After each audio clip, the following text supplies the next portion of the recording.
우리 다 같이 축복송을 부르심으로 주일 공동 예배를 시작하겠습니다.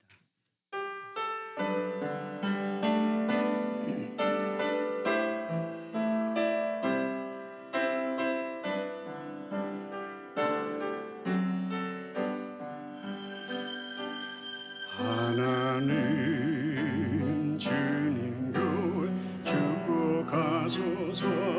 하늘에 신령한 복으로 하나님 주님 교회 축복하소서. 땅에 기름진 복으로 가득히 채워주소서. 가득히 채워주소서.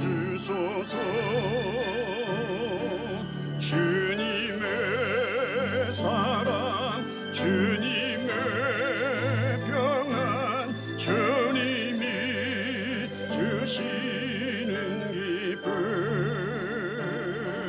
자손 대대로 주님의 축복 영원히 주시옵소서.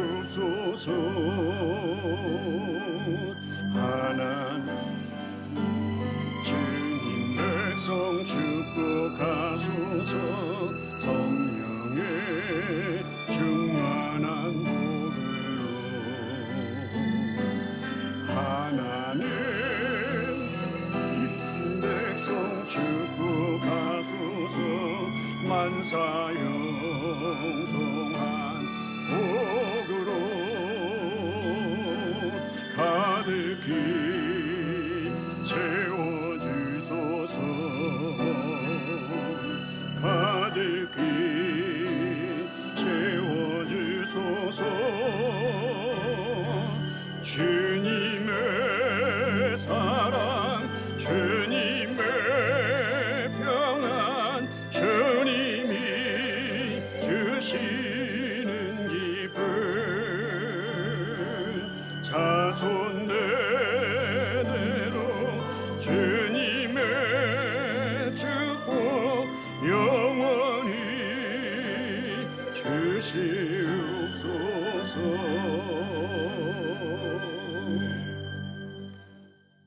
우리의 공동의 신앙을 고백하겠습니다. 전능하사 천지를 만드신 하나님 아버지를 내가 믿사오며 그 외아들 우리 주 예수 그리스도를 믿사오니 이는 성령으로 잉태하사 동정녀 마리아에게 나시고 본디오 빌라도에게 고난을 받으사 십자가에 못 박혀 죽으시고 장사한 지 사흘 만에 죽은 자 가운데서 다시 살아나시며 하늘에 오르사 전능하신 하나님 우편에 앉아 계시다가 저리로서 산 자와 죽은 자를 심판하러 오시리라. 성령을 믿사오며 거룩한 공회와 성도와 서로 교통하는 것과 죄를 사하여 주시는 것과 몸이 다시 사는 것과 영원히 사는 것을 믿사옵나이다. 아멘. 예수 그리스도의 평화가 여러분에게 함께 하시기를 바랍니다. 또한 목사님에게도 함께 하시기를 바랍니다. 믿음의 가족들과 평화의 인사를 나누겠습니다. 안녕하세요.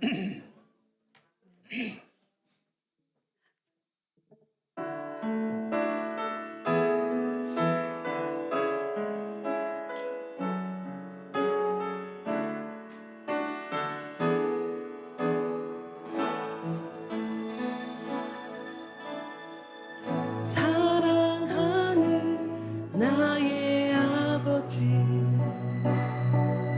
이름 높여드립니다.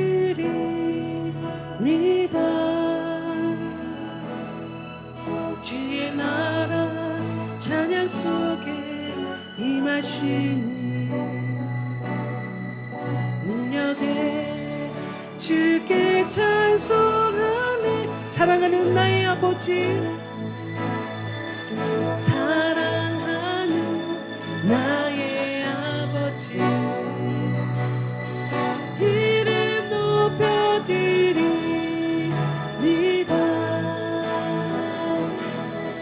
주의 나라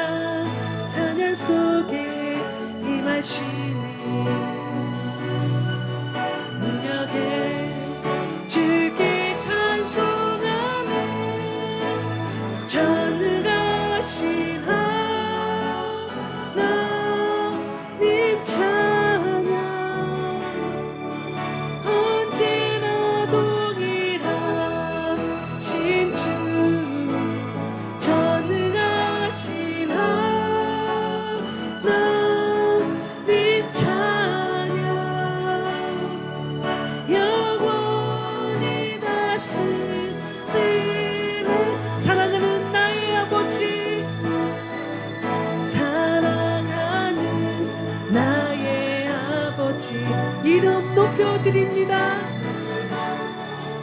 드립니다.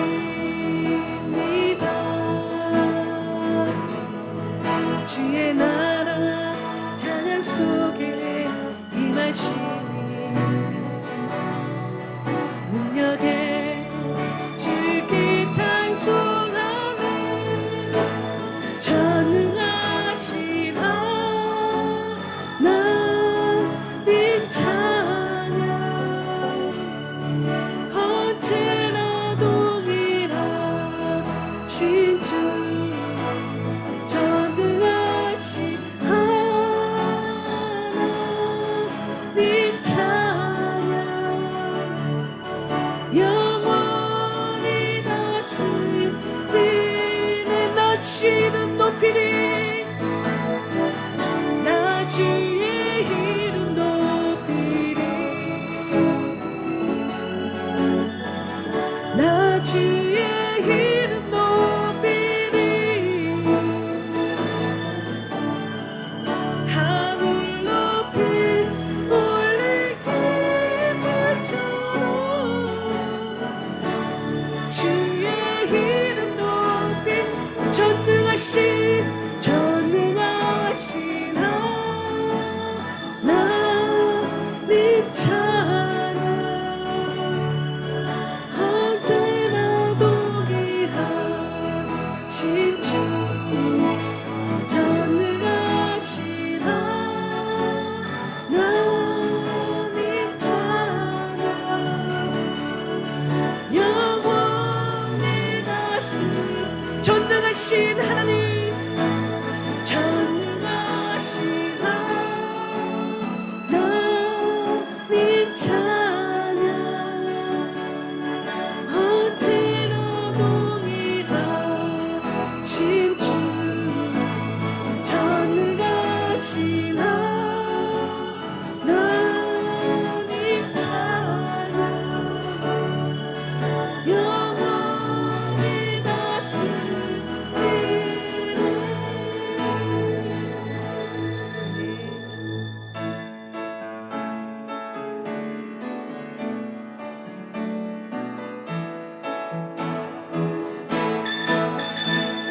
주님 약속하신 말씀 위에서 영원토록 주를 찬송하리라. 소리 높여 주께 영광 돌리며 약속 믿고 굳게 서리라네. 굳게 서리 영원하신 말씀 위에 굳게 서리.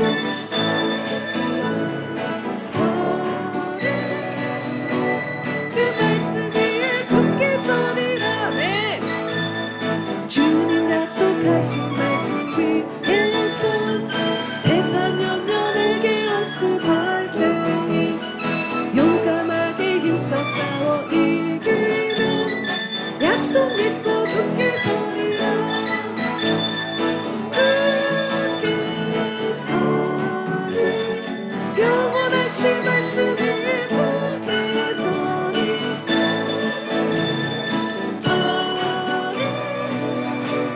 그 말씀 위에 굳게 서리라.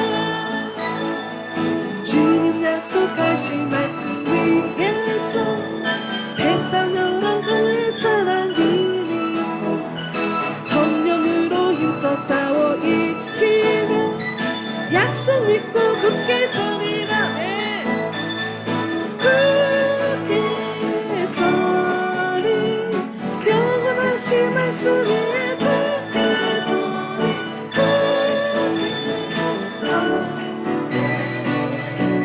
그 말씀 위에 굳게 서리라. 주님 약속하신 말씀 위에서 하는 대로 행하며 주님 품에 항상 안식어 들여 약속 믿고 굳게 서리라. 굳게 서리 영원하신 말씀 위에 굳게 서리. 굳게 서리 그 말씀 위에 굳게 서리라네.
임하소서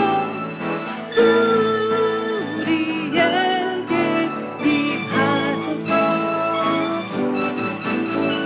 성령이 불러셔서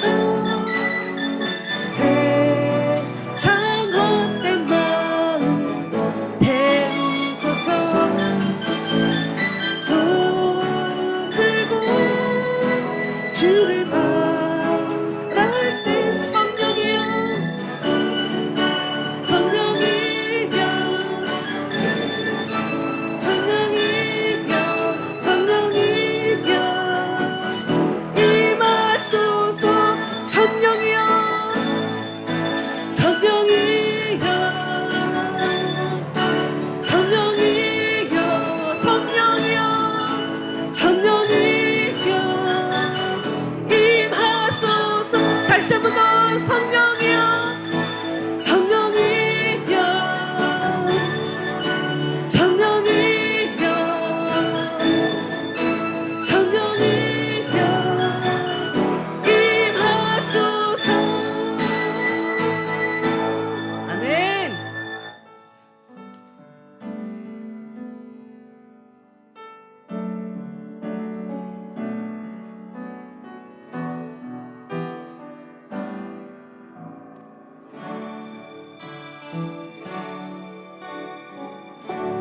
주를 위한 이곳에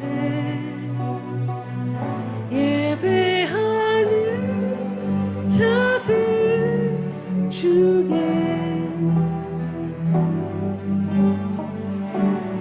그가 찾는 이 없어 주님께서 슬퍼하시네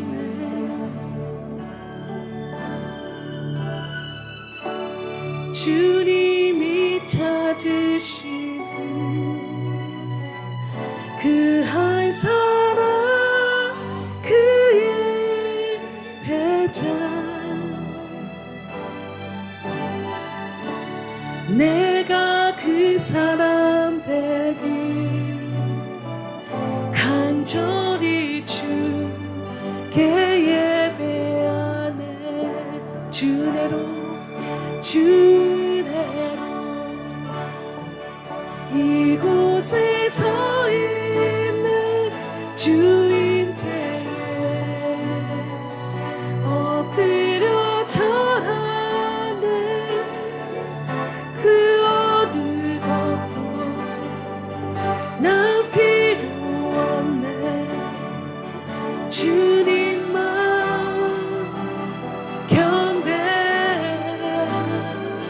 주대로 이곳에 서 있는 주인 되에 엎드려 절하는 그 어느 것도 난 필요 없네 주님만 주를 위한 이곳에 주를 위한 이곳에 예배하는 자들 중에 그가 찾는 이 없어 주님께서 슬퍼하시네 주님이 찾으시는 주님이 찾으시는 그 한 사람 그의 배자 내가 그 사람 되길 원합니다 내가 그 사람 되길 간절히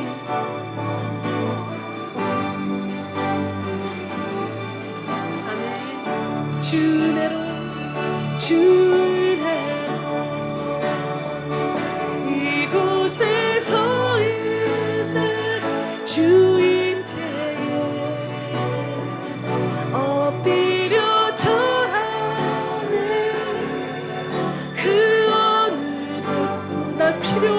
고백합니다. 주님만 경배 주래로 이곳에 서 있네 주인제에 엎드려 절하네 그 어느 것도 난 필요 없네 주님만 경배 주내로 이곳에 서 있네 주임제에 엎드려 절하네 그 어느 것도 난 필요 없네 오직 주님만 경배 주님만 주내로 이곳에 서 있네 주임제에 엎드려 절하네 그 어느 것도 난 필요 없네 주님만 경배 네, 다시 한번 고백드리겠습니다. 주내로 이곳에 서 있는 주임제에 엎드려 절하네 그 어느 것도 난 필요 없네 주님만 경배합니다. 주내로 이곳에 서 있는 주임제에 엎드려 절하네 그 어느 것도 난 필요 없네 주님만 경배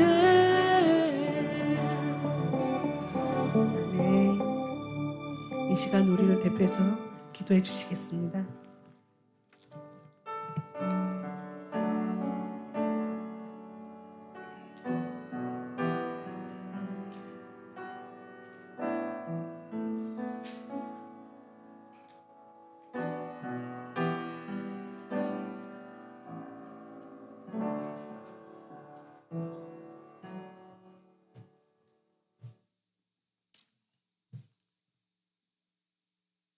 아름다운 가을 하늘과 수확의 절기를 주신 하나님 아버지, 무르익어가는 가을 들판을 바라보며 이 땅을 조간하시는 하나님의 섭리를 생각하옵니다.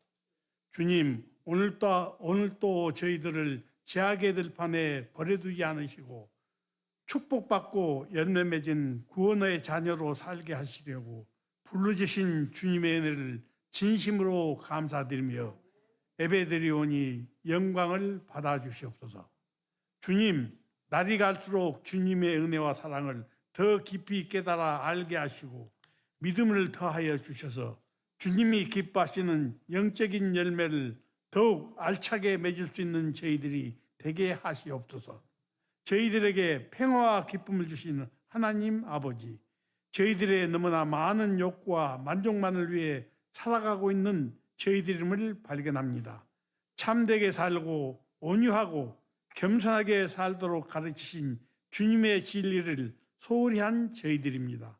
주님, 주님의 보혈로 저희들의 죄를 씻어주시고 그 귀한 말씀 속에서 새 생명을 얻게 하시옵소서. 은혜의 주님, 하나님의 백성으로 선택된 연약한 저희들이지만 만군의 하나님은 권능의 하나님이시오니 저희들에게 능력을 주시옵소서. 그 어떤 어려움이 닥쳐와도 능히 이겨나갈 수 있는 저희들 되게 하여 주시옵소서. 주님, 무릇 여호와를 의뢰하는 사람은 복을 받을 것이라고 말씀하셨사오니 저희들은 주님만을 의지하며 주님만을 의뢰합니다. 주님의 교회도 성령의 사람이 넘쳐나므로 이 시대의 교회에 주어진 사명을 잘 감당할 수 있는 길복교회가 되게 하시고 능력의 복음을 잘 전할 수 있는 길복교회가 되게 하시옵소서. 교회를 통해서 일하기 원하시는 주님의 열심을 깨달아 주님의 은혜에 보답하고자 순종이 넘쳐날 수 있는 저희들이 되게 하여 주시옵소서. 오늘 있을 헬로 선대를 기억하며 주셔서 길복교회에 속해 있는 청년들뿐만 아니라 이 세계 안에 속해 있는 모든 청년들을 기억하시고 이 험하고 제약된 세상에 물들지 않고 정직하게 살아갈 수 있도록 인도하여 주시옵소서. 특별히 믿음으로 먼저 불러주셔서 주님을 섬길 수 있도록 인도하여 주신 청년들이 이 세상을 밝게 비추는 진리의 등불이 되게 하시고 세상의 불의와 타협하지 아니하며 하나님을 잘 섬기는 청년들로 성장케 하시고 믿음의 좋은 일꾼 군사로 쓰임받게 부정함이 없는 일꾼들이 되게 하여 주시옵소서.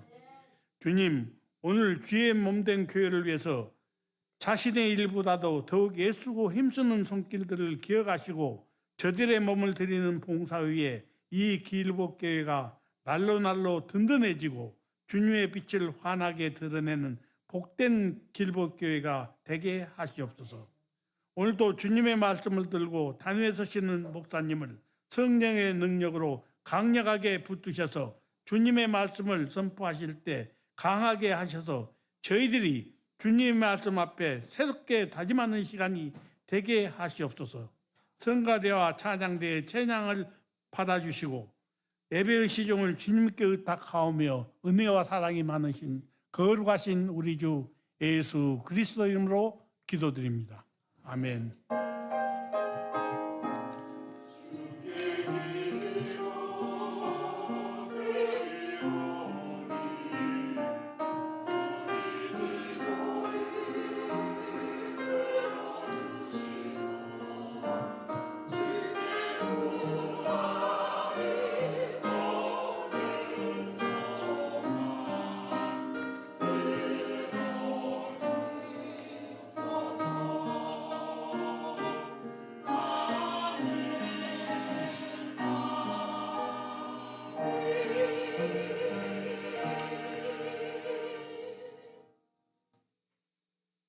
오늘 하나님의 말씀은 야고보서 1장 13절부터 15절까지 말씀입니다.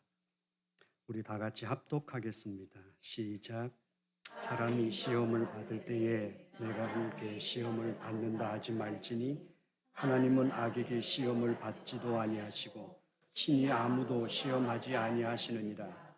오직 각 사람이 시험을 받는 것은 자기 욕심에 끌려 미혹됨이니 욕심이 잉태한즉 죄를 낳고 죄가 장성한즉 사망을 낳느니라. 아멘. 하늘소리 성가대 찬양 있겠습니다.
홍주희 권사님을 환영합니다.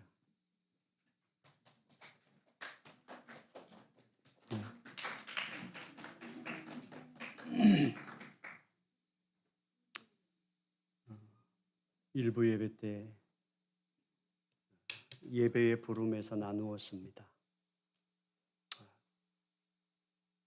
계속해서 저에게는 정말 많이 그립고 뵙고 싶은 분들이 있었습니다. 이 가을이 접어들면서 서성래 권사님과 윤영숙 권사님이 정말 가슴 아리게 보고 싶은 시간입니다. 목회자로서 정말 뵙고 싶다. 그게 몇 달 동안 제 가슴을 자꾸 아리게 만들었습니다. 그리고 최근 들어서 이제 올해 권 집사님이 하나님께 부름받고 얼마 전에 오경주 성도님이 부름받으면서 우리는 그것이 당연한 것처럼 스치듯이 지나갔는데 지나고 나니까 그것이 하나님이 주신 아주 귀중한 시간이었고 그 시간은 찰나처럼 지나갔다라는 생각이 후회와 아쉬움으로 남죠.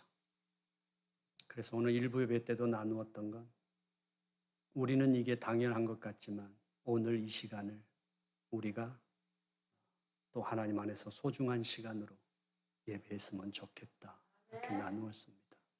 그리고 특별히 우리 길벗교회 어르신들에 대해서는 한 주 한 주가 제가 뵙는 그 시간입니다.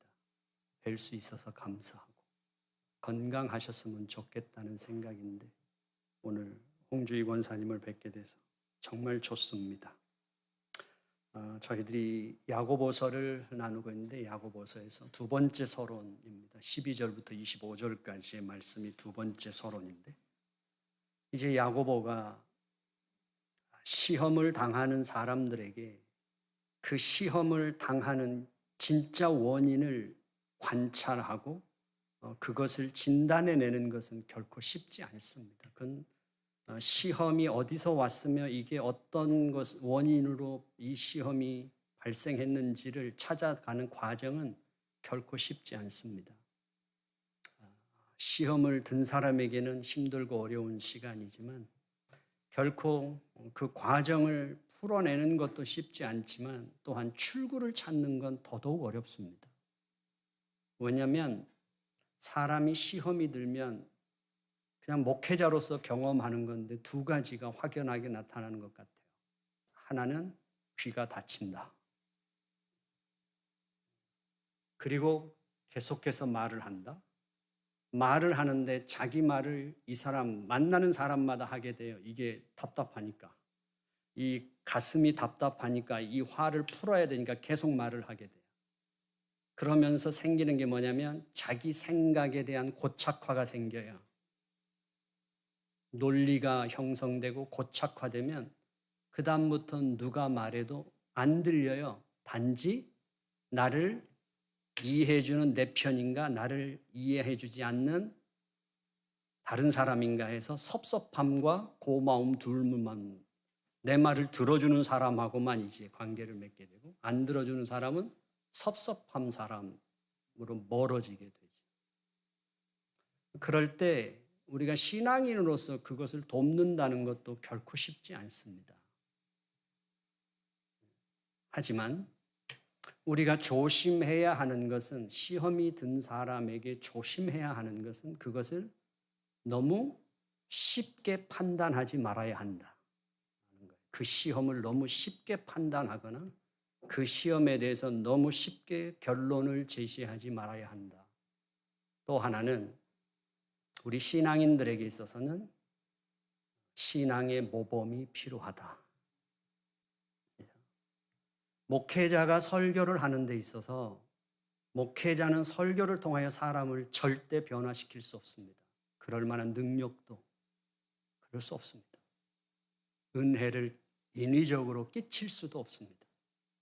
그럼에도 불구하고 목회자에게 끊임없이 찾아오는 시험은 뭔가 하면 안 변한다는 거예요. 그럴 때 학교는 학급이 1년이면 학생들이 바뀌지만 교회는 평생 같이 가는 거예요. 근데 안 변해요.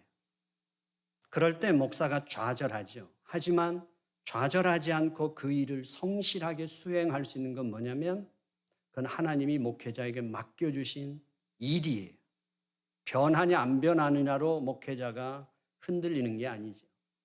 중요한 건 뭐예요? 목회자가 성실하게 반복적으로 그 시간마다 설교를 하는 이유는 각 사람이 삶의 어떤 자리에 섰을 때 말씀을 기억하도록 하는 거죠. 그 일이면 하나님이 맡겨주신 바 설교자의 역할 중에 중요한 하나의 역할이라고 생각합니다.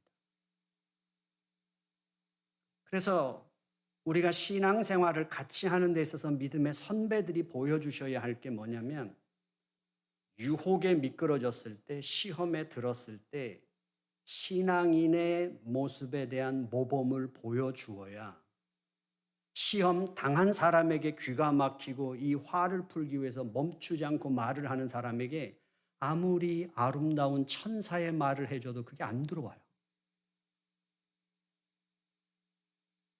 중요한 건 평소에 신앙의 선배들이 모범을 보일 때 그들은 기억해요. 그리고 그 길을 따라갈 수 있게 되죠. 그래서 시험에 든 사람의 그 고통과 아픔 속에서도 내가 아니라 하나님이 기뻐하시는 선택을 할 수 있도록 섬기는 일은 쉽지 않지만 우리는 그 일을 해야 되고요.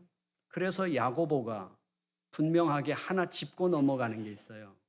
초기 기독교인들에게 있어서 그 고난이 지속되고 이 고난이 끝날 것 같지 않은 그 삶에서 그들에게 야고보가 그들이 신앙에서 오해하거나 혼란스러워하는 한 가지를 먼저 정리해 줘요. 그 정리해 주는 게 뭐냐면 하나님은 악에게 시험을 받지도 아니하시는 분이고 하나님은 누구도 시험하지 않으시는 분이다. 하나님 그분은 전능하신 분으로 악에게 시험을 받거나 걸려 넘어지실 수 있는 분이 아니시며 하나님은 선하심으로 하나님께서 피조물의 마음을 확인해 보기 위해서 시험하시거나 피조물을 넘어지게 하기 위해서 하나님의 뜻을 못 알아먹고 하나님의 사랑을 배신한 인간들에게 보복하기 위하여 하나님은 인간을 시험하시는 분이 아니시다. 하나님은 선하신 하나님이시다. 야고보가 그것을 확실하게 진단해 줍니다. 정리해요. 그건 하나님에 대해서 너희가 갖고 있는 건 오해야 라는 것을 정리하고 난 다음에 야고보가 이제 우리가 당하는 그 시험의 근원이 뭐냐 하는 것에 대해서 짚습니다. 그것은 우리가 우리의 욕심에 끌려서 시험에 빠진다. 이제 14절 15절에 보면 이런 거죠. 우리가 CT 촬영을 하고 나면 저는 늘 CT 촬영을 하고 나오면 늘 생각이 동시에 하나 들어오는 게 있어요. 만약에 이렇게 단층 촬영을 이렇게 하는 것처럼 우리의 마음도 하나님이 이렇게 촬영하신다면, 그래서 저는 신앙을 가지면서 가장 하나님의 은혜를 저의 개인적으로 표현하는 한 단어가 있는데 그건 덮어주심. 하나님이 몰라서도 아니고 나한테 속아 넘어가시는 분도 아니고 하나님이 그것을 인정해 주신 것도 아니라 하나님이 하나님의 뜻을 이루실 때까지 그것을 덮어주신다. 그리고 그것을 바꾸어 선으로 만드시는 하나님, 그 은혜로 나는 숨을 쉬고 목사로서 이 강단에서 설교할 수 있는 은총을 누리며 살고 있다. 그 덮어주심을 하나님이 딱 거두시는 순간 저의 모든 것은 끝이다. 그래서 14절 15절에서 야고보가 아주 세밀하게 이것을 다뤄요. 14절에 오직 각 사람이 시험을 받는 것은 자기 욕심에 끌려 미혹됨이니 욕심이 잉태한즉 죄를 낳고 죄가 장성한즉 사망을 낳는다. 6개로 나누어져 있어요. 이걸 어떤 원리로 만들 수 있는 것도 아니고 단계로 만들 수 있는 건 아니지만 여기에 보면 욕심에 끌려 첫 번째, 두 번째 그게 끌리기, 관심을 갖기 시작하면서 미혹된다. 그 다음에가 이제 죄가 잉태한다. 싹이 움트기 시작하죠. 그 다음에 네 번째가 이제 죄가 완전히 모양을 드러낸다. 낳는다. 그리고 다섯 번째가 자란다. 커진다. 여섯 번째가 사망을 출생하게 된다. 이렇게 만들어 놨어요. 여기서 이끌림, 그 다음에 미혹인데요. 미혹이라는 건 낚시꾼들이 낚싯밥을 이제 던질 때 물고기들이 그 낚싯밥 때문에 이제 낚시 주변을 계속 맴도는 겁니다. 그 지렁이를 따먹기 위해서. 그러다가 이제 결국은 물게 되죠. 무는 순간 이제는 자기의 모든 것이 끝납니다. 자기 의지로. 할 수 있는 게 아무것도 없어요. 끌려 나오는 것밖에 없는 겁니다. 우리가 욕심 그러면 어떤 우리가 원하는 것, 우리가 필요한 것, 이런 거에 대한 욕구를 욕심이라고 말하지 않습니다. 야고보가 여기서 욕심이라고 말하는 것은 지금 하나님의 백성들에게 말하고 있는 거예요. 하나님의 백성들에게 하나님과 나 사이에, 그리고 상황은 어떤 상황이냐면 고난과 핍박의 상황에서 이제 욕심이라는 것이 뭐냐라는 거예요. 그것에 대해서 이제 야고보가 하나님의 백성들에게 권면하고 있는 겁니다. 시험을 참아라 해야. 우리의 눈에 그게 낚싯밥이 딱 와서 나의 시선을 끌 때도 참고 참아라. 그렇죠? 근데 문제는 우리가 하나님의 선하심을 믿는데도 불구하고 우리가 하나님을 의심하고 신앙이 흔들리게 만드는 것들이 우리 주변에서 벌어진다는 거야. 그게 어떤 거예요? 내가 사는 데 있어서 내가 남들보다 크게 대접을 받고 싶다거나 내가 그렇다고 부자가 돼서 호화롭게 살고 싶다거나 내가 성공해서 사람들한테 권세를 휘두르고 싶다는 것도 아니고 그래도 내가 원하는 것은 내가 정직하고 성실하게 살았으니까 최소한 내가 정직하고 성실하게 일한 것에 대해 사는 것에 대해서 부당한 대접은 받고 싶지 않다라는 바람이나 아니면 내가 최소한 내가 땀을 흘리고 투자하고 내가 일한 만큼의 소득은 내가 얻어서 내가 번 만큼 갖고 내가 살 수 있었으면 좋겠다라는 바람을 갖고 우리가 살게 되지. 그런데 그렇게 살다가 어떻게 보면 모질고 영악하고 자기 욕심껏 사는데도 불구하고 그런 사람들이 인정받고 그런 사람들이 대접받고 그런 사람들이 큰 소리 치는 것을 볼 때 하나님의 선하심을 갖고 인내심을 발휘하기가 쉽지가 않아요. 나도 이제부터는 나를 챙겨야 되겠다는 생각이 들어오고 나도 이제 내 식구부터 챙기는 게 지혜롭겠다는 생각이 들게 되는 거예요. 그렇죠? 정말 내가 신앙심이 좋을 때는 하나님, 내가 혹시라도 하나님 앞에 죄를 범하거나 하나님이 싫어하시는 일을 하면 나를 벌을 주셔서라도 내가 하나님을 제대로 믿고 살 수 있도록 해 주십시오라고 바랄 때도 있지만 그러나 내가 열심히 성실하고 진정한 삶 마음으로 정직하게 일하면서 사는데도 불구하고 이 가난이 끝이 보이지 않을 때 내가 내 믿음으로 하나님의 영광을 위하여 살 수 있다고 치지만 내 자식이 끊임없이 필요를 요구하고 있는데도 불구하고 그 필요를 억눌러야 하는 상황이 올 때 그 부모의 마음을 가져야 할 때 눈물 자욱이 있는 상태로 내 자식이 자는 모습을 내가 봐야 할 때 뭔가 아무 기쁨 없이 책가방을 메고 문을 나서는 자식의 뒷모습을 보는 부모의 마음일 때는, 그럴 때 내가 이렇게 뭔가를 지키면서 산다는 게 무슨 의미가 있을까? 억울하게 느껴질 때도 있고, 다 부질없다는 생각이 우리 속을 찾아 들어올 때도 있지 않습니까? 그럴 때, 이끌릴 때, 그리고 거기에 걸렸을 때, 미혹됐을 때, 낚싯밥 주위를 계속 돌면서 저걸 어떻게 한번 따먹어야 되겠는데, 저 지렁이를 한번 어떻게 먹어야 되겠는데, 뱅글뱅글 돌고 있는 상태. 그때 야고보가 그것을 욕심이라고 말합니다. 왜 욕심일까요?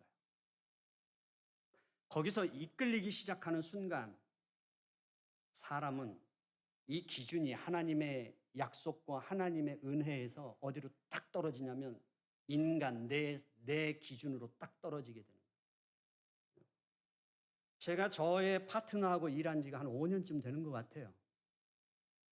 근데 저도 잘 참으면서 일을 해요. 하는데 언제 제가 추록 운전사가 얄미워지냐면 비가 쏟아지는 날, 눈이 오는 날, 요즘같이 갑자기 추워진 날, 추럭에서 안 내려요. 추럭에서 내려도 곧바로 학교로 들어가서 그리고 일을 하는 동안도 화장실을 가요. 그리고 그가 일은 하기 싫은데 말로 때우는 게 뭐냐면 농담을 던진다는 거예요. 우스갯소리를 하면서 탁 지나가요. 이런 거죠. 비가 올 때 같이 비 맞고 일하면 덜 힘들어요. 그 무거운 걸 차에서 내려야 할 때 그 게이트라도 내려주고 뭔가 조금 이렇게 같이 옆에서 하면 덜 한데, 그게 비가 억수같이 쏟아지는 날 똑같이 비 맞는 게 싫죠.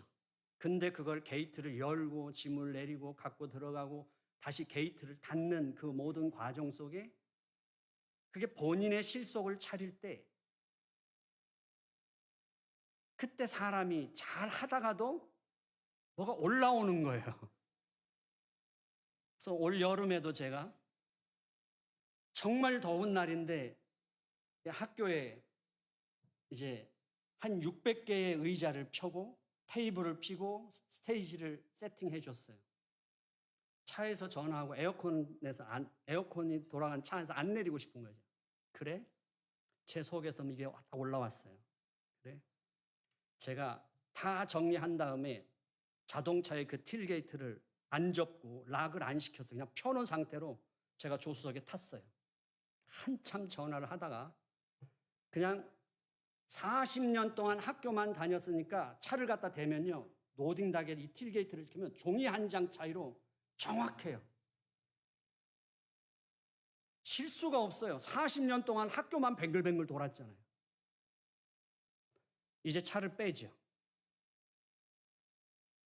자기 차가 자기 몸처럼 딱 돌죠. 근데 틸게이트를 안 접었잖아요. 학교 게이트를 친 거예요, 이 틸게이트. 학교 게이트가 딱 넘어졌죠. 제가 슈퍼바이저한테 메시지 보냈어요. 내가 틸게이트를 안 접어서 학교 게이트 넘어졌어.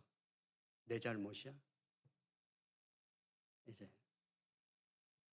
이제 슈퍼바이저가 운전사한테 전화했죠. 내 메시지 받았으니까 너 학교 게이트 쳤다며.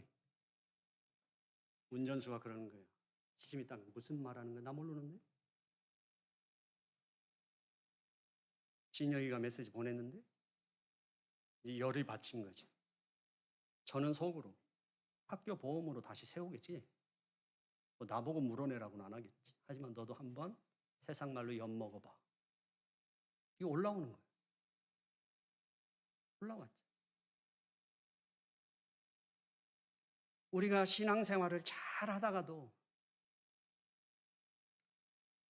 우리의 신앙이 하나님의 은혜로 출발해서 하나님의 은혜로 잘 가다가 이제 옆에 사람들이 보이기 시작하는 거예요. 사람들이.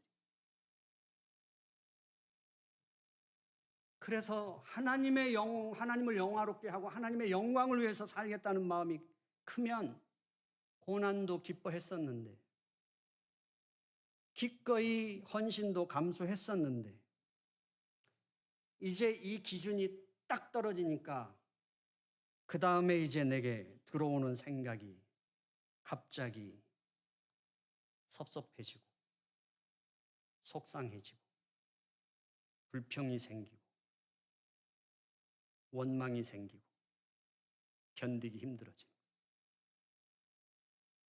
저 사람은 뭐해서 안 되는 것 같고, 저 사람은 이렇게 빠져나가는 것 같고, 저 사람은 말로만 하는 것 같고, 저 사람은 돈으로만 하는 것 같고, 저 사람들은 다. 그렇게 해서 뭐가 되는 거죠? 그 기준이 딱 내려오니까 이제 사람들을 보면서 이렇게 하는 거예요. 왜 나만? 왜 나만? 왜 나만? 그러면서 이제 치밀어 오르는 게 뭐예요? 나도 할 만큼 했어. 나도 쉬어도 되잖아. 나도 할 만큼 했어. 나도 인정받아도 되잖아. 이 생각이 딱 들어오는 거예요. 이 생각이 어떤 거예요?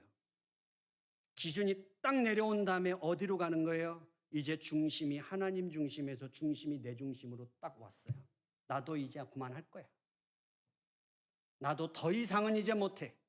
이게 다 뭐예요? 내 중심으로 딱 왔어요. 여기로 딱 온 거예요.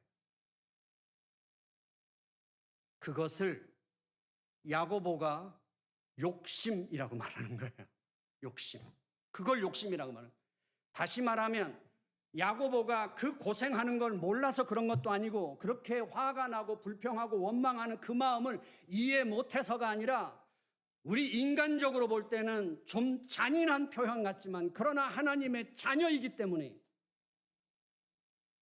하나님의 자녀로서 네가 네 것을 그렇게 취하려고 하면, 너만을 생각한다면 그건 욕심이야. 신앙인의 욕심이야 라고 말하는. 그리고 거기에서 이제 미혹돼서 걸리면 거기서 싹이 나기 시작하고 자라고 어떻게 된다고요? 거기에서 사망을 낳는다 이랬어요.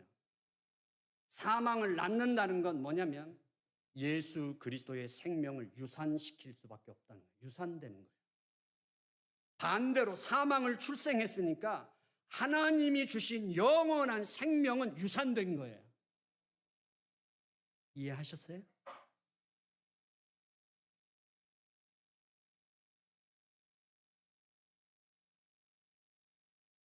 이게 우리들이 욕심이 가져오는, 우리가 그러다 잘 살아요. 잘 살다가 이유 없이 한 번씩 불뚝불뚝 올라올 때가 있잖아요. 집어 던지고 싶을 때가 있고. 이게 여러분들에게 오는 게 아니라 저 자신이에요. 저 자신이 조금 전에도 말씀드렸다시피 제게도 하루에 몇 번씩 잘 하다가도 그래, 기대하는 내가 미친놈이지 이런 생각이 들 때도 있어요. 그냥 알아서 하자 내가. 뭐 5년 동안 한 번도 해본 적이 도와준 적도 없는데. 아니, 기를 쓰고 그 비싼 스타벅스 커피를 물건 싣고 가는 첫 번째 절대 바뀌지 않아요. 스타벅스 커피를 마시고 그 비싼 커피를 마셨는데 그 커피컵을 왜 학교에 가는데, 교육기관에 가는데도 그걸 마시고 항상 자기 발 문 옆에다 버려요. 쓰레기통에 넣은 한 번도 못 봤어. 그리고 학교에서 가면 문 열잖아요. 바람에 날려가 그냥 이렇게 발로 쓱 밀어요. 그러다가도 그게 안 되면 뒤에 짐 실은 데다가 던져놔요. 그럼 누구 보고 치우라는 거예요? 진짜 신경질 나거든요. 지가 마신 커피컵을 왜 거기 지추럭에다 왜 버려요, 그걸. 진짜 신경질 나고, 그걸 내가 발로 밀고 쏘고 그걸 버려주기는 진짜 싫고. 교회 안에서도 맨날 벌어지는 일 아니에요. 사람 사니까. 그런데 무지랭이처럼 자란 제가 아파서 학교 못 다녀. 머리 나빠서 똑똑하지도 못해. 무지랭이처럼 자란 제가 뭐가 잘났다고, 무슨 대단한 일을 했다고 그렇게 쉽게 좌절하고, 그렇게 쉽게 불평하고, 그렇게 쉽게 못해 먹겠다고 말하는지. 어느 때는 제 마음속에 네가 하나님 믿기나 하는 거냐? 이런 생각이 저에게 들어온단 말이에요. 제 자신이 한심스러워질 때가 한두 번이 아닌 거죠. 그때 주님이 저한테 하시는 말씀은 정말 야박하게 느껴질 때가 있어요. 주님은 이렇게 말씀하시는 것 같아요. 네가 정말 내가 지워진 짐이 네가 못 견딜 만큼 무거워서 그런 거냐? 아니면 네가 그렇게도 원했던 주님의 영광을 위해서 사는 길이면 내가 그렇게 가겠다고. 예수 믿는다는 것 때문에 교회 다락방에 그 콘크리트 바닥에서 먹고 자고 아침이면 입에서 막 김이 펄펄 나서 추워서 바깥에 나오기도 싫은 그 콘크리트 바닥에서 내가 먹고 잘 때도 교회 다락방에서도 잘 못 지내고 갈 데가 없어서 같은 친구 전도사 집에서 얹혀서 눈치 보면서 먹고 살면서도 주의 일만 할 수 있으면 너무 행복하다고. 부모님이 목사 한번 데리고 와보라고. 어떻게 하면 사람 혼을 이렇게 빼갖고 죽을 똥 살 똥 모르게 하나님이 너를 네가 죽으면 살려줄 것 같으냐고 그러실 때도 아버지 은혜 아니면 주님의 일을 할 수 있다면 그걸로 충분합니다. 그런데 내가 지워진 짐이 그렇게 무거워서 견딜 수 없어서 네가 그렇게 최선을 다했는데 이제 더 이상은 한 발자국도 갈 수 없을 만큼 네가 감당했기 때문에 그래서 그렇게 좌절하는 거냐? 그래서 못해 먹겠다고 그렇게 입에 달고 사는 거냐? 아니지 않느냐? 어느샌가 네 마음속에 나도 할 만큼 했고 이제 나도 좀 편해도 되는 거 아니야? 이제 나도 남들 받는 대접만큼은 받고 살아도 되는 거 아니야? 이런 생각이 네 마음을 흔든 건 아니냐고.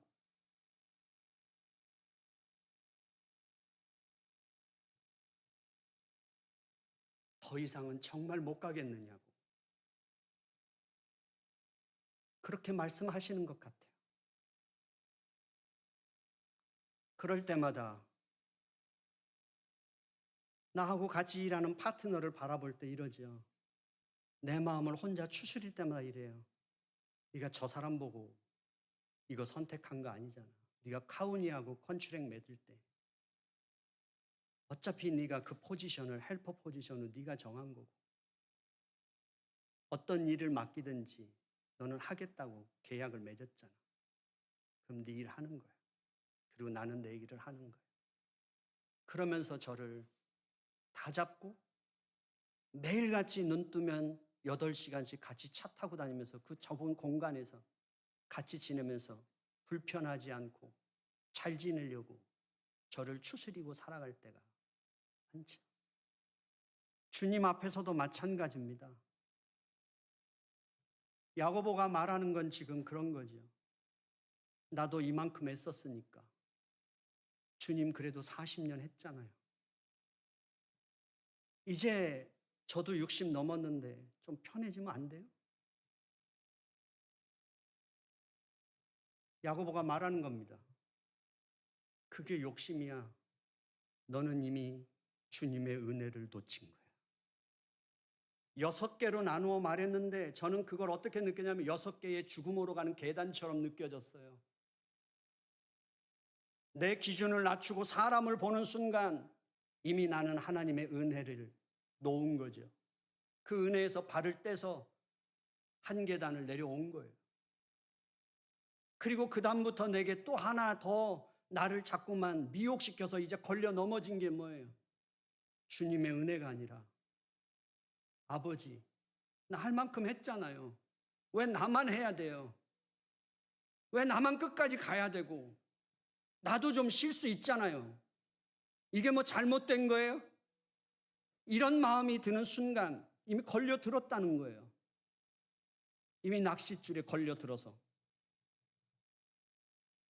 그 순간 이제 나는 아버지 하나님의 영광과 은혜가 아니라 아버지 하나님이 책임지시라는 것으로, 아버지 하나님으로부터 이제 내가 독립선언문을 낭독하는 것 같은 그런 느낌인 거예요.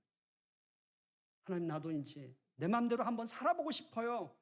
나도 이제 내 생각대로 한번 살고 싶다고요. 이런 마음이 들어온다는 거예요.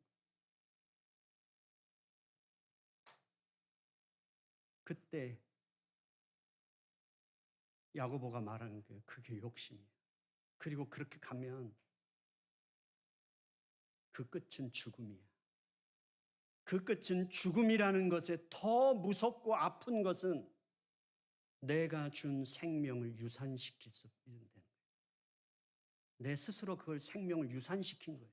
그래서 사망이 출생하게 되는 거예요. 사랑하는 성도 여러분, 야고보의 이 외침이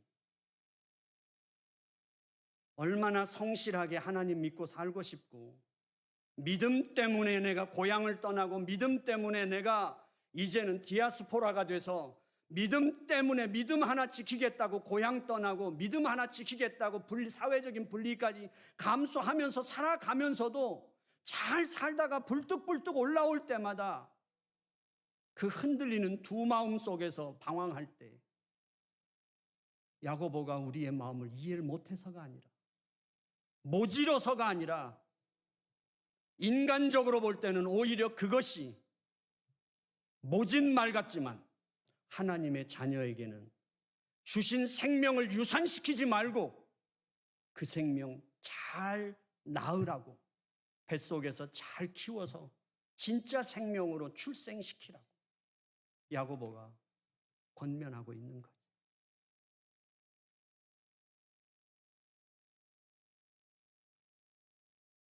해녀들이 30년, 40년 동안 물질한 해녀들이 죽는 경우가 있대요.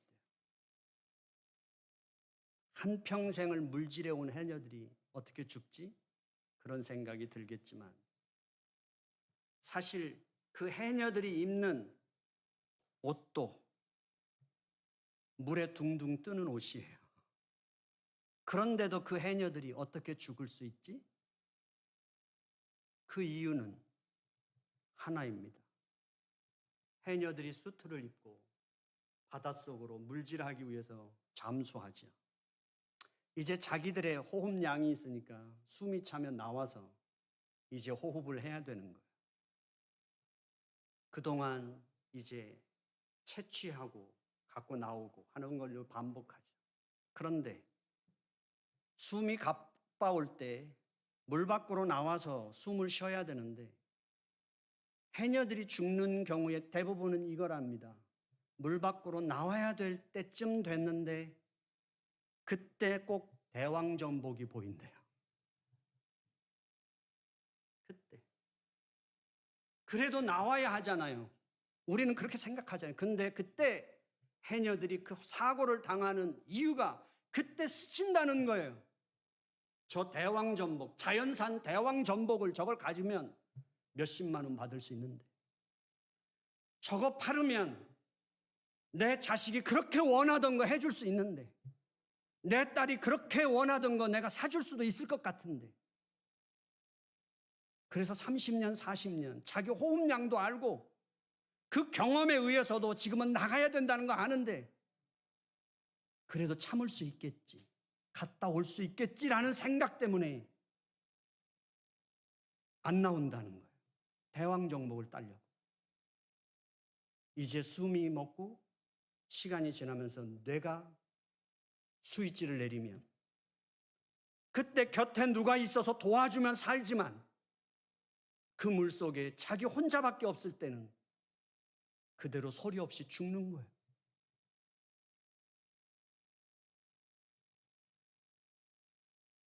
오늘 우리들은 어떨까요? 신앙생활하면서 내가 하고 싶은 대로 해도 실제적으로 현실적으로는 별 차이가 없죠. 우리가 믿음 말해도 실감이 안 나요. 은혜 말해도 실감이 안 나요. 사랑을 말해도 실감이 안 나요. 왜요? 우리는 우리 발등에 떨어진 불이 훨씬 실감나고 우리 오감으로 느낄 수 있는 게 실감나니까요.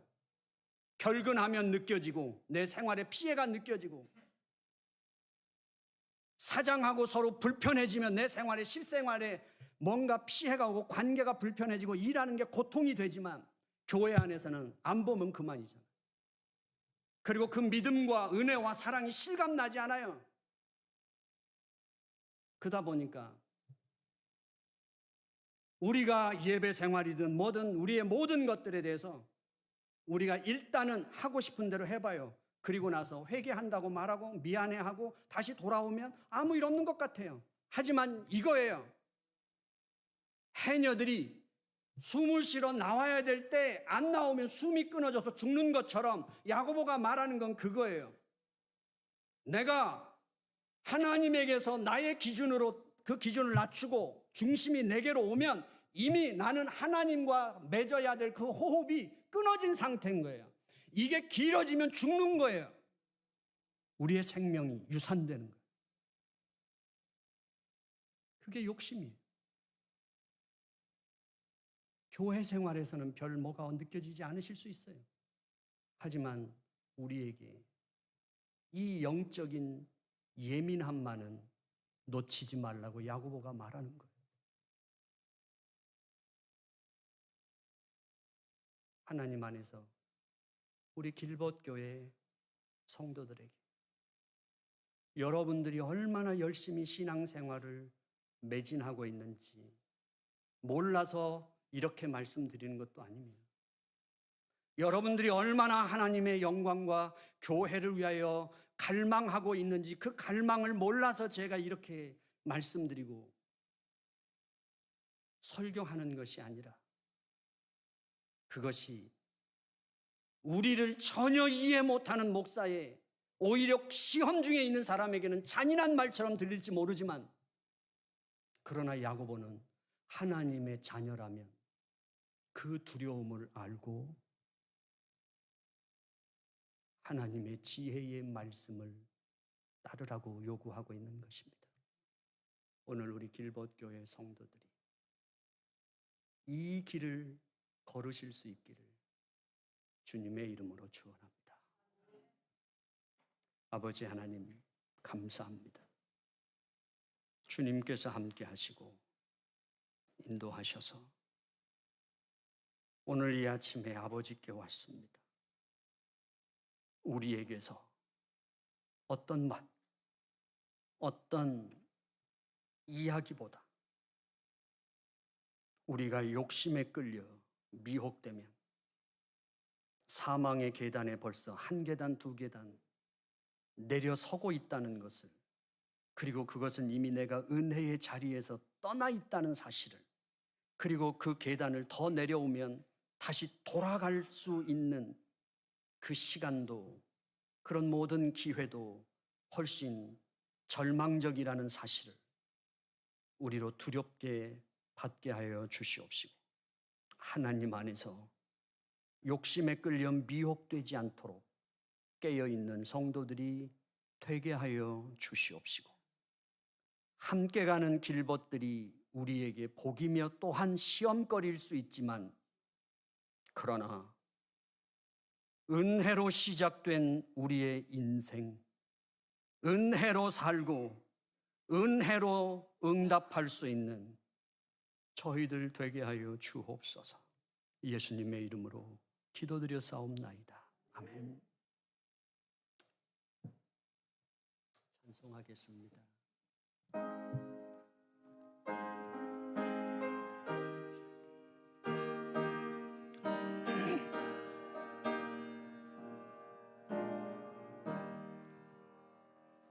내 주여 뜻대로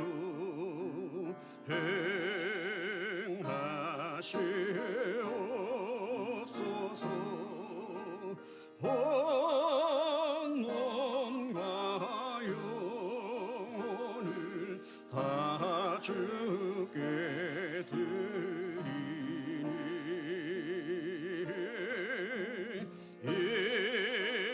세상 고락한 주 인도하시고 날 주관하셔서 뜻대로 하소서. 내 주여 뜻대로 행하시옵소서. 큰 근심 중에도 낙심케 마소서.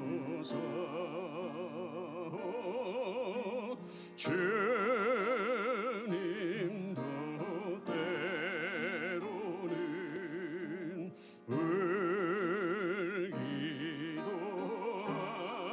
하셨네. 날 주관하셔서 뜻대로 하소서. 내 주여 뜻대로 행하시옵소서.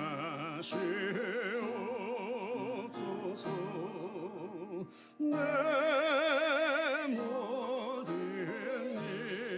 일들을 다 주께 맡기고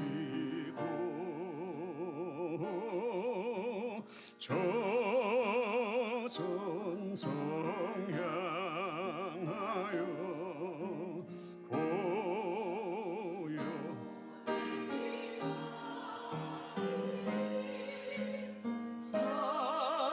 살든지 죽든지 뜻대로 하소서. 생명의 주인이시며 나의 삶의 주관자가 되시는 아버지 하나님, 이 찬양의 고백처럼 그것이 포기가 아니며 그것이 자포자기가 아니라 나의 생명의, 나의 삶의, 나의 존재의 최고 최상의 축복임을 알아 내 주여 내 주님 뜻대로 하시라는 이 고백을 드립니다.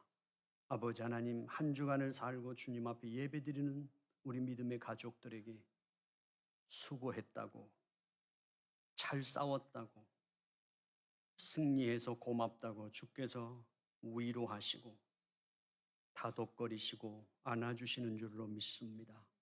또한 한 주간 살아야 할 그 삶도 걱정 말라고, 내가 너 앞에 가고 있다고, 염려하지 말라고, 내가 네 필요를 알고 있다고 아버지 하나님이 말씀하시는 줄로 믿습니다.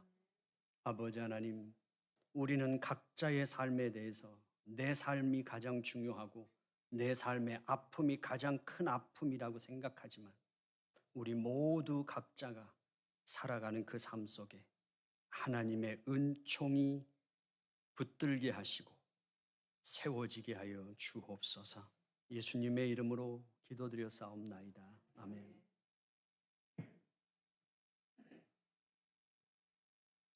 교회 소식을 알려드리겠습니다. 행복한 주님의 날, 예배당에서 가정에서 예배를 통해서 길벗들을 만나게 하신 주님께 감사합니다.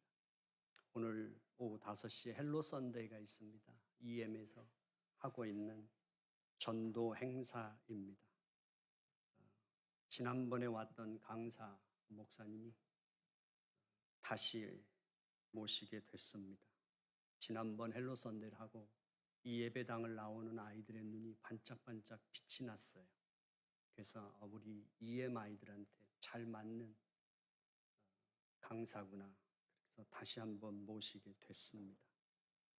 그래서 저는 감사한 건 저희 아들도 불평하지 않고 지난번에 왔던 강사라고 하니까 기쁜 마음으로 온다고 해서 저는 감사하고, 혹시라도 여러분들에게 초청장이 가족 중에 누구라도 아마 EM에서 보냈을 텐데 확인해 보시고 함께 참여할 수 있도록 해주시면 감사하겠습니다.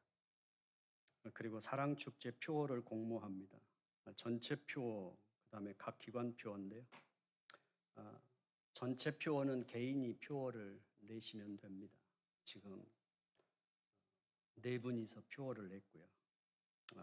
기관 표어라는 건 뭐냐면 우리가 2달 동안 각 사랑방, 여전도회, EM, YM, CM에서 우리가 이 사랑축제를 하는 동안 우리 그룹에서는 이 부분에다가 초점을 맞춰서 이런 사랑을 한번 우리가 해보자 라는 것을 정하는 거예요.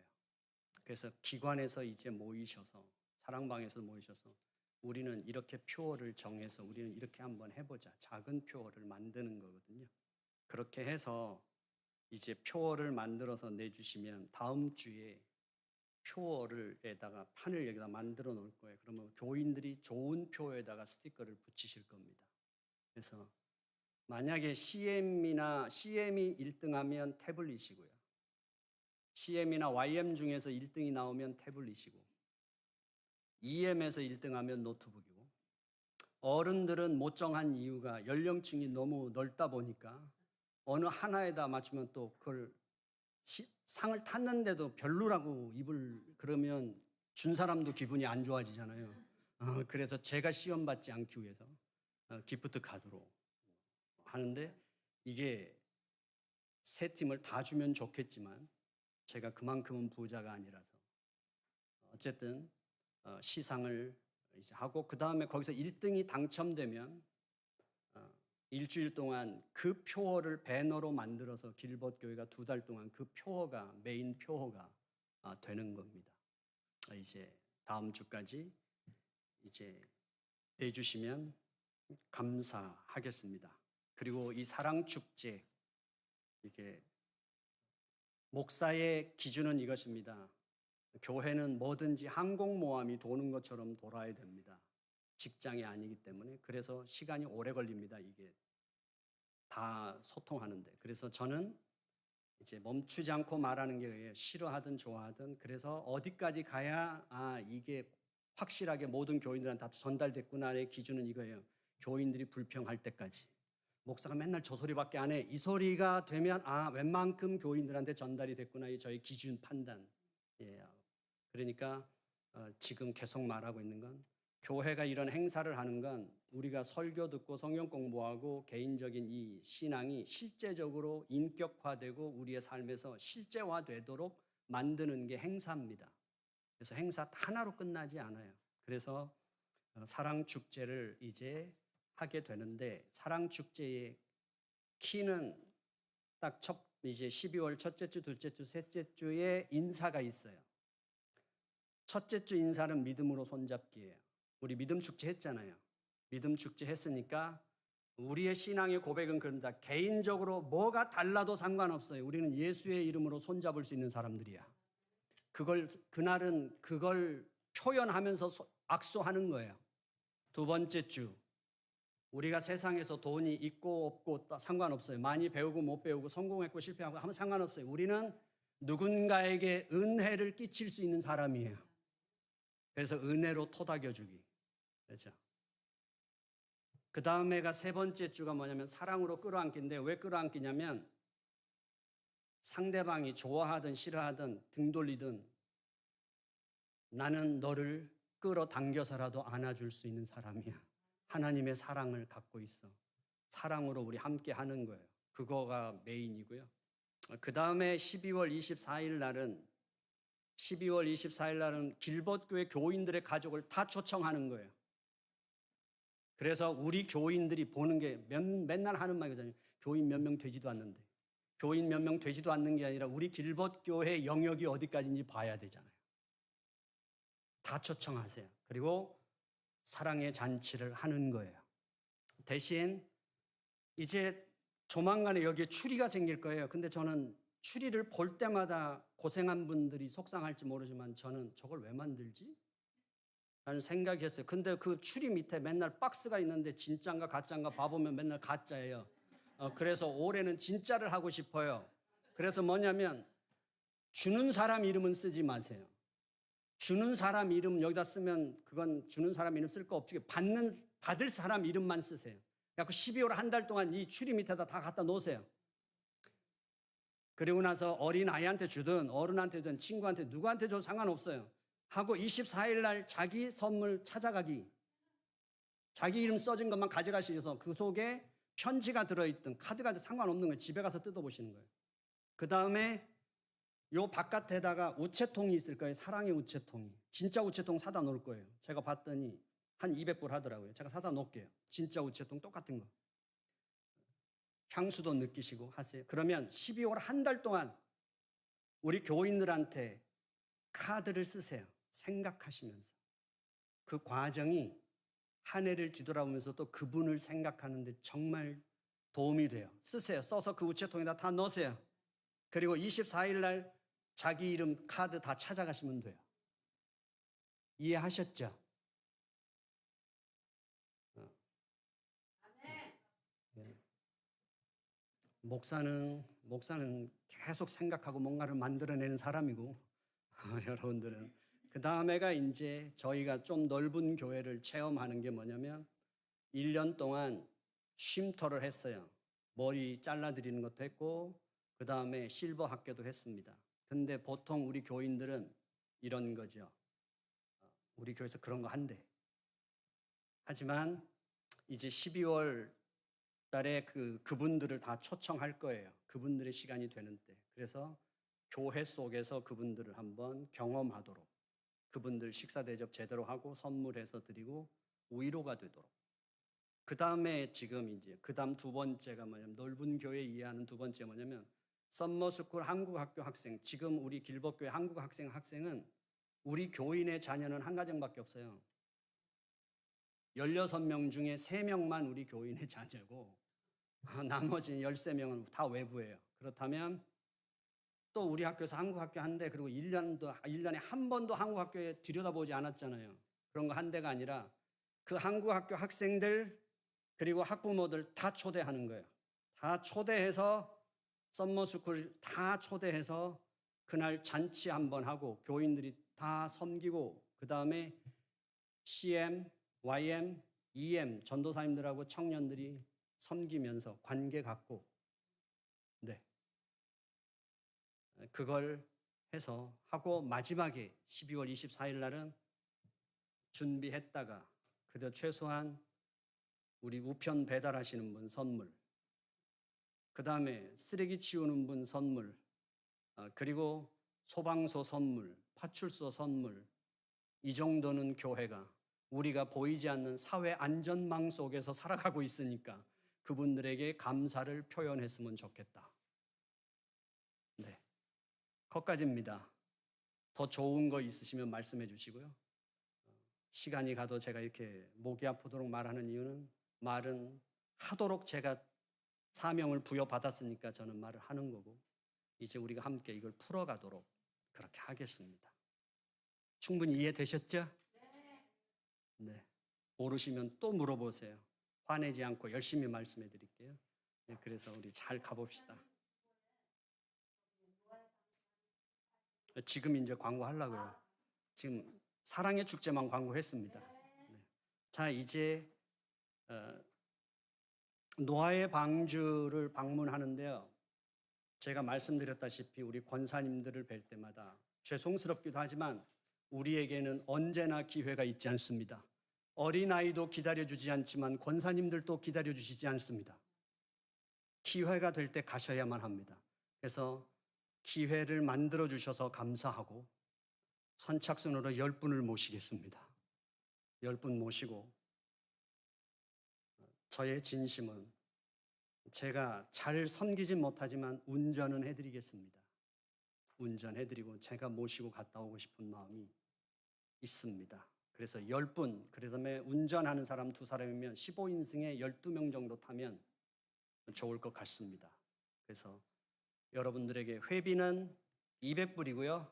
나머지 경비에 대해서는 실버 학교와 쉼터에 도네이션 하신 분들 도네이션하고 교회 재정에서 지원해서 잘 다녀오도록 하겠습니다. 기회가 되신다면 함께 가실 수 있으면 감사하겠습니다. 그리고 이제 사랑축제준비위원은 성가대 연습 끝난 다음에 모이고 오늘 청소가 있는데요. 오타가 있습니다. 다른 건 나눠서 다 하시고요.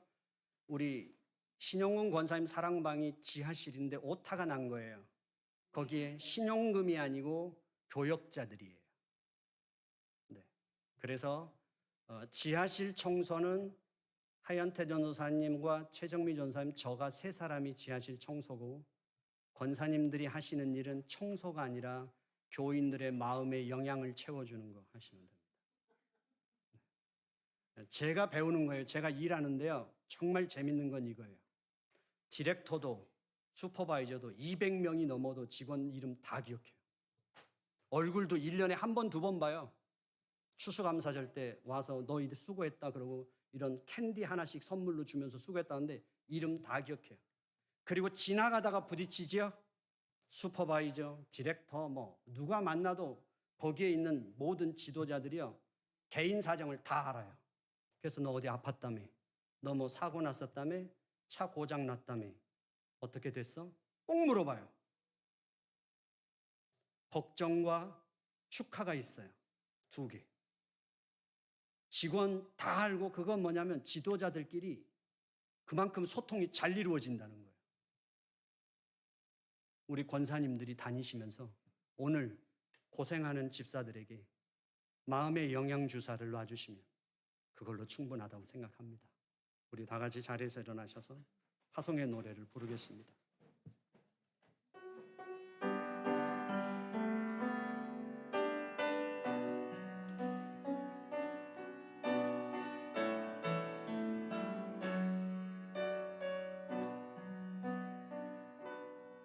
너의 가는 길에 주의 평강이 있으리.